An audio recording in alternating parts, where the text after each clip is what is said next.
அசோக மன்னர் வந்துகிட்டு இருக்கார். அவருடைய ஆலோசகர்கள் எல்லாம் பக்கத்துல வந்துகிட்டு இருக்கிறாங்க.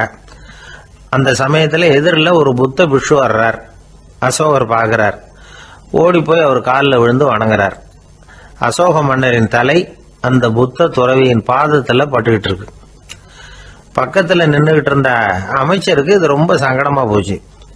ரொம்ப வருத்தப்பட்டார். நம்ம அசோக சக்கரவர்த்தி எப்பேற்பட்டவர், அவரோட தலை ஒரு சன்னியாசியின் பாதத்துல படுறதா அப்படின்னு நினைச்சு ரொம்ப கவலைப்பட்டார். அரண்மனைக்கு திரும்பினதும் அமைச்சர் மெதுவா ஆரம்பிச்சார். அரசே, எனக்கு ரொம்ப வருத்தமா இருக்குது அப்படின்னார். எதுக்குன்னார் மன்னர்.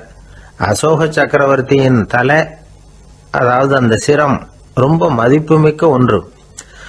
அது ஒரு சன்னியாசியின் காலில் படலாமா அப்படின்னார். அசோகர் பதில் சொல்லல, சிரிச்சார், போயிட்டார். அதுக்கப்புறம் ஒரு சரியான சந்தர்ப்பத்துக்காக காத்துக்கிட்டு இருந்தார். ஒரு நாள் அமைச்சரை கூப்பிட்டார். எனக்கு 3 தலைகள் வேணும் அப்படின்னார். சொல்லுங்க, கொண்டுகிட்டு வரேன் அப்படின்னார் அமைச்சர். அசோகர் சொன்னார், முதல்ல எனக்கு தேவையானது ஒரு ஆட்டின் தலை, 2வது ஒரு புலியின் தலை, 3வது ஒரு மனிதனின் தலை. இதுதான் அசோகர் கேட்டது. எங்க இருந்தாலும் கொண்டு வாங்கன்னார். அமைச்சர் புறப்பட்டார். ஆட்டுத்தலை புலித்தலை கிடைச்சிட்டுது. அப்புறமா